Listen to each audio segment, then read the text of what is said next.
I've been a yoga teacher since 99. I started yoga and meditation in back in 97, 98 when my health started declining. In 97, 98, I was under a lot of stress. Young mother with two children, all seemed to be going really well. My husband was very kind, very supportive. We had a wonderful, thriving business. We had just purchased a nice home, family around, and everything seemed to be really well. However, I wasn't sure how to handle my stress and handle life the way I thought I was expected of. And so, for whatever reason, I started losing my health, and my eye went blind. Matter of a few hours, I was under, like I said, I was under so much stress that I think that's what caused it. And so, within a couple of hours, I noticed that morning that my left eye wasn't able to see anymore. So, one doctor to another, I ended up in many wonderful eye doctor offices, and they all gave up, and one of them started praying for me. They said, there's nothing we can do. The eye has gone officially blind. So we are so sorry. And so they pretty much washed their hands off of me, and there wasn't anything they could do. I continued feeling bad, and I remember about a week or two later I was in a different doctor's office. I was actually diagnosed with MS. Hopelessly got home and was doing the best I could, grateful that I still had the right eye. And the weeks went by, and my heart started acting out. And wasn't sure what was going on. It seemed like I was missing beats and feeling overwhelmed in my heart and chest. So I went to a cardiologist, and they diagnosed with a mitral valve prolapse syndrome, whatever. I can't believe I still remember the name. So needless to say, they all wanted me to take all this medication and start doing all this different procedures to find out why, and to stop the growth of all the declining of my health and so on.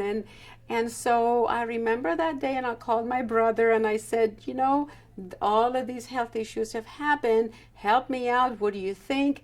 Well, so he gave me a couple of cassette tapes of his meditation teacher. So I would go in the back of my closet and start meditating every night, not even sure what I was doing, but I was doing it. I was doing the best I could. Needless to say, and I started doing the yoga stretches and at home, whatever I could manage to understand from books and videos. And 6 months later, my eyesight came back all by itself. It was miraculously, and my heart started healing. And so as I relaxed into my life and learned how to control my mind and stretch my body in a nurturing, loving way, my health came back, and I started taking a teacher certification course here in Oklahoma City. And so that was in 98, 97, 98. I can't remember exactly, but I believe it was before 2000 when I started teaching yoga. And it was a 2-year program that it was a lot of self-inquiry, a lot of meditation, nutrition, and everything else with the anatomy courses. And so I started my journey of becoming a yoga teacher. I'm very, very passionate about helping those that cannot find someone to help them when they are going through what I went through.